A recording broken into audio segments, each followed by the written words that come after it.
Halo, selamat datang kembali di channel ini. Hari ini kita masih membahas saham. Sebelum nonton lebih lanjut, boleh di like, share, dan subscribe untuk yang belum subscribe untuk channel ini. Nah, jadi kemarin gue baca ada orang berargumen tentang ya IPO Bukalapak Rp850 itu murah.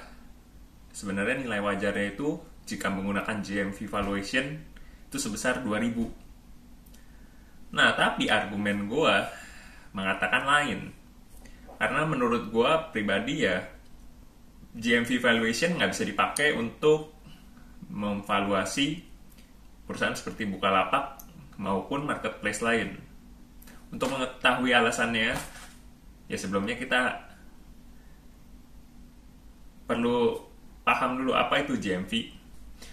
Jadi GMV itu adalah nilai seluruh transaksi dalam satu marketplace.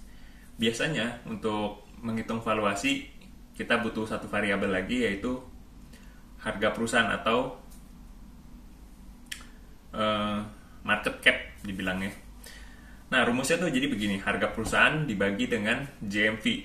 Terdapat tuh hasilnya. Jadi bisa dari 0,1 sampai 2, 3, atau 4, atau bahkan puluhan.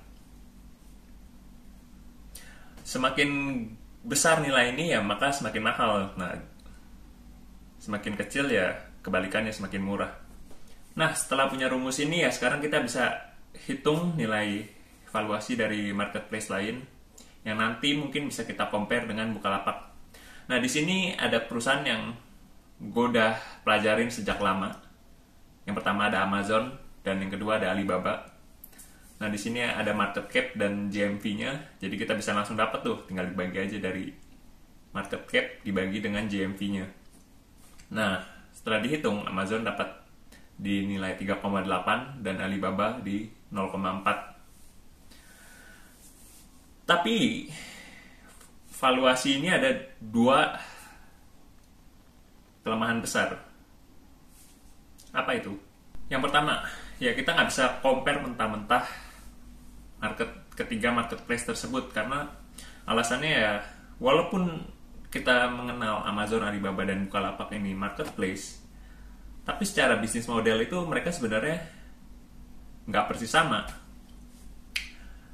Mungkin Alibaba dengan Bukalapak cukup mirip ya, karena mereka menyediakan tempat untuk ketemu penjual dengan pembeli, tapi Amazon ini sepertiga produknya itu ya dia beli wholesale, beli bulk, beli grosir, dan dia jual lagi retail gitu.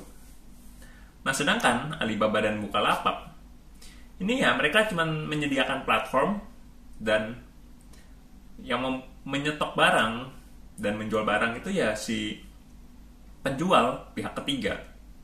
Nah, ntar kan dia dapat, Alibaba maupun Amazon tinggal dapat komisi. Nah, di sini ya ada perbedaan dari kemampuan memonetize. Margin Amazon jelas akan jauh lebih besar ya kalau dibilang tingkat profitabilitasnya.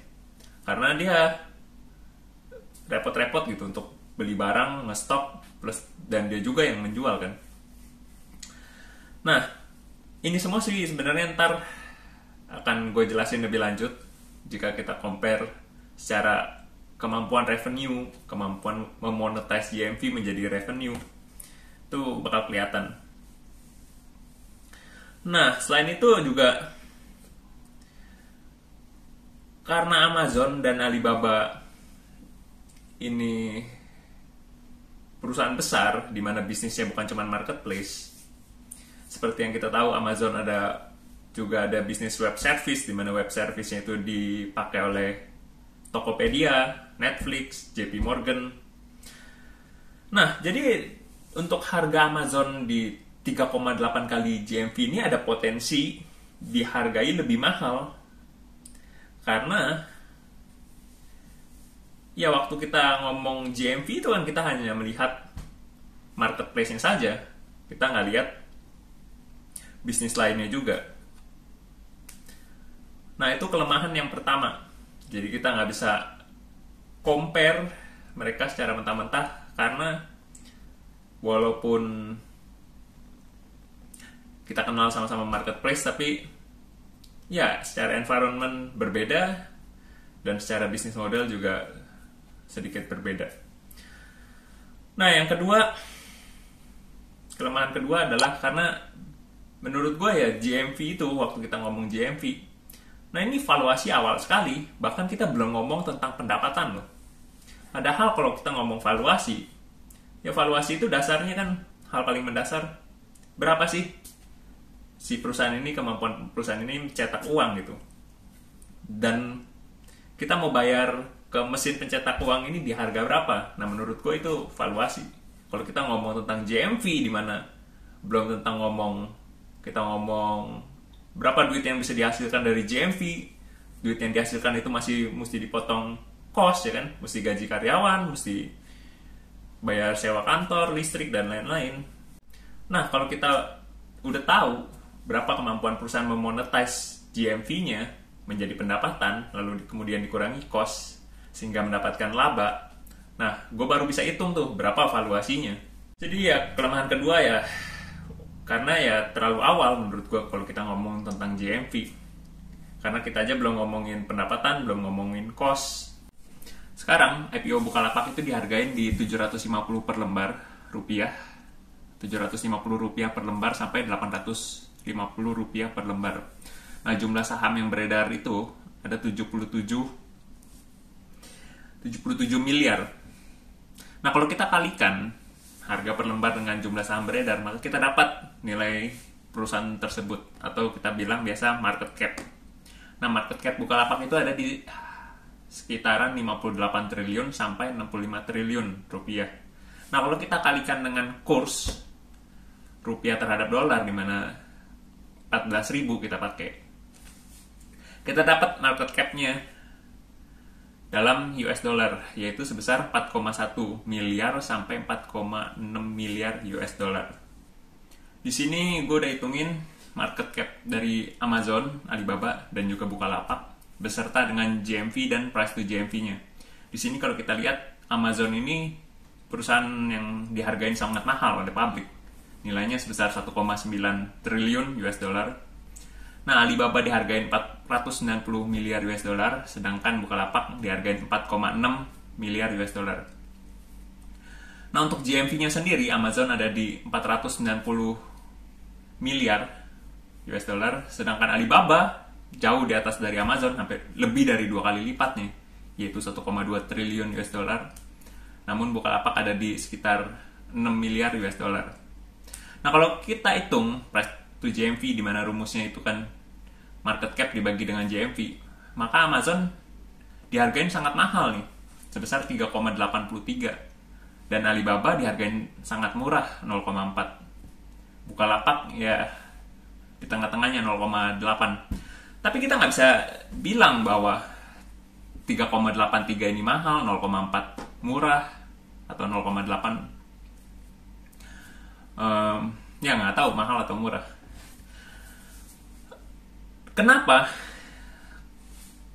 Karena balik lagi, waktu kita ngomong GMV itu, ya kita masih ngomong di awal, kita belum ngomong tentang revenue, kita belum ngomong tentang berapa cost-nya kan, yang ujung-ujungnya nanti ke laba. Dan jika kita melihat revenue yang dapat dihasilkan dari ketiga perusahaan, dan kita bandingkan dengan GMV atau transaksi yang terjadi di platform mereka, ya kita bisa mendapatkan kemampuan dari si perusahaan tersebut memonetize dan melihat perusahaan mana yang lebih superior dalam memonetize transaksi tersebut, transaksi yang terjadi di platform mereka. Nah, kalau kita lihat Amazon dari GMV-nya yang sebesar 490 miliar berhasil membukukan pendapatan 386 miliar. Sedangkan Alibaba yang GMV-nya 1,2 triliun US dollar hanya dapat membukukan 72 miliar US dollar, dan Bukalapak dengan GMV-nya yang 6 miliar US dollar dapat membukukan 92 juta US dollar. Nah, kalau kita lihat proporsi dari revenue terhadap GMV, maka proporsi Amazon ini yang paling besar. paling superior sebesar 79% ya, 78,79. Sedangkan Alibaba hanya 6% dan Bukalapak hanya 1,5%. Kenapa bisa terjadi? Karena walaupun sama-sama marketplace, tapi bisnis model mereka ini sebenarnya berbeda. Walaupun ada pihak ketiga yang membuka toko juga di Amazon, tapi ya bisnis model Amazon itu membeli dalam jumlah besar, kemudian mereka jual lagi dalam bentuk eceran. Sehingga pendapatan mereka ini termasuk ya penjualan atas barang yang mereka telah beli tersebut. Namun berbeda dengan halnya Alibaba maupun Bukalapak, di mana ya, transaksinya terjadi oleh karena penjualan dari pihak ketiga, sehingga isi pendapatan mereka ya antara commission fee dan biaya advertising dari pihak ketiga tersebut. Jadi dari sini kita bisa simpulkan, ya wajar saja price to GMV Amazon 3,8 kali. Karena dari GMV Amazon yang hanya 490 miliar, jika kita bandingkan dengan Alibaba yang 1,2 triliun, pendapatan Amazon itu jauh lebih besar, sebesar 386 miliar, sedangkan Alibaba hanya 71 miliar. Jadi apakah salah gitu ketika Amazon price to GMV-nya 3,8 kali? Dan kita juga bisa menggunakan data ini sebagai komparasi, apakah Bukalapak itu mahal atau murah. Nah, ketika price to GMV Alibaba itu 0,4 dan Bukalapak 0,8, dan kemampuan memonetize transaksi Alibaba itu sebesar 5,81%, sedangkan Bukalapak 1,54%, apakah seorang investor mau gitu membayarkan Bukalapak jauh di atas Alibaba ya, sekitar 2 kali lipat kalau kita lihat. Karena Bukalapak 0,8 dan Alibaba 0,4. Padahal seperti yang kita lihat di sini, Alibaba lebih superior dalam memonetize GMV-nya. Lalu kalau kita baca laporan keuangan Amazon, sebenarnya bisnis yang paling menguntungkan dari Amazon itu bukan dari platform mereka, Amazon.com, bukan dari e-commerce mereka, tapi dari bisnis web service, yaitu Amazon Web Service. Jika kita lihat di sini, bisnis e-commerce mereka ini hanya menghasilkan keuntungan, laba operasi sebesar 9 miliar US dollar. Sedangkan bisnis web service-nya, Amazon Web Service, membawa keuntungan operasi itu sebesar 13,5 miliar setiap tahun. Jadi ya, market cap Amazon sebesar 1,9 triliun US dollar ini ya termasuk bisnis web service yang dimana sangat menguntungkan, bukan hanya bisnis e-commerce. Ya itu aja sih hal yang gue mau sampaikan ini untuk pembelajaran bersama. Mungkin gue salah, boleh kasih tahu gue di kolom komentar gitu. Atau mungkin ada yang gak sependapat kan, ya kan? Karena kan kita bebas berpendapat, ya boleh juga tulis di kolom komentar gitu ya. Ya ini gue mau curhat sedikit, sebenarnya mulai melenceng dari topiknya sih. Melenceng sedikit. Tapi karena ya Goto juga mau IPO kan. Ya sebenarnya menurut gue pribadi ya ancaman terbesar dari marketplace di Indonesia itu ya Amazon. Kenapa? Karena ya service yang diberikan oleh Amazon ini sangat gila sih menurut gue. Jadi di beberapa daerah di Amerika itu pengiriman mereka itu, jadi waktu kita order barang ya 2 jam kemudian nyampe di tempat kita gitu. Sedangkan kalau kita di Indonesia memesan barang secara online, yaitu kemungkinan sampainya itu 1-2 hari kan. Nah, kenapa Amazon bisa cepat begitu? Yaitu karena dari bisnis modelnya, di mana mereka membeli barang dalam jumlah besar, kemudian mereka taruh di gudang mereka, dan mereka antar menggunakan armada antarnya mereka sendiri. Sedangkan ketika kita memesan barang di marketplace Indonesia, yaitu setelah diproses, di pick up pun juga kemungkinan besar sore oleh jasa logistik. Kemudian ya sampai ya sekitar 1-2 hari. Walau hal tersebut ya kemungkinan tidak terjadi karena seperti kalau kita lihat di India, waktu Amazon masuk ke pasar India, pemerintah India dengan cepat langsung meregulasi e-commerce, di mana e-commerce tersebut tidak boleh untuk menjual barangnya sendiri, harus hanya boleh sebagai penyedia platform.